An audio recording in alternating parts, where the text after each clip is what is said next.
we are of the last generation, I guess, you and I, who grew up sort of both with the internet and without it. And I was still quite, like, I've told people this before, but like I remember when my dad took me along to the library, because he was a librarian, he worked at the library, and I must have been about, I don't know, 11 or something, and he sat me down at a computer and was like, I'm going to show you this thing called the internet. And I remember it because I didn't know what to sort of search for. I ended up like searching for, I think, a Doctor Who and The Simpsons. Those are my two things I searched for because I couldn't think what else to Google.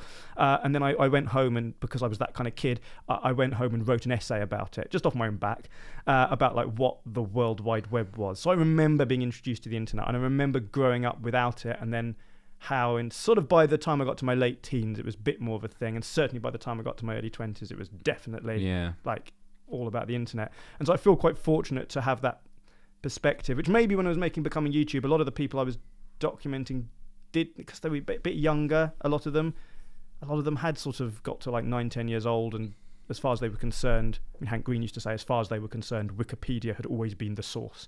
And I love that. Like, as far as they're concerned, Wikipedia or YouTube had always been there. Do you remember Microsoft? Was it called Encyclopedia? Was it just called Microsoft Encyclopedia? No. It was the disc you got, and it was like an encyclopedia on a disc. Oh, yeah, vaguely do remember. Yeah. And like, and Carter. Carter, Yeah. And Jeeves. We remember Jeeves like he was a member of our own family. Now kids are growing up, they won't know who Jeeves was. Yeah. And there was Evil Jeeves, which was a little Easter egg, yeah. Oh, I didn't know. Yeah, it was really good. I saw someone on Twitter the other day say, "What if Jeeves was just some guy who would just Google stuff for you, just trying to be helpful?" Yeah. I mean, maybe that's all he was. I can't remember my first experience of the internet. Like, but I do. I don't think most people can. I'm lucky. Yeah, that because I went home and wrote an essay, I can remember that. But I think most people, like, if you could remember the first time you sat down and sure. Because it must have blown your mind. Yeah. I do remember, though, it's supposedly quite a common bonding experience for people with their dads of my age, was playing the game Doom. Oh, right, yeah, Because I can't remember how I was young playing that, but my dad got on very well with a neighbour up the street, and he brought his laptop round, and they sat on a table, the kitchen table, and they had their two laptops set up with Doom. I think it was Doom 2 on it. And you had a LAN cable, so you had this big cable that came into your laptop, went into theirs, and you played a co-op.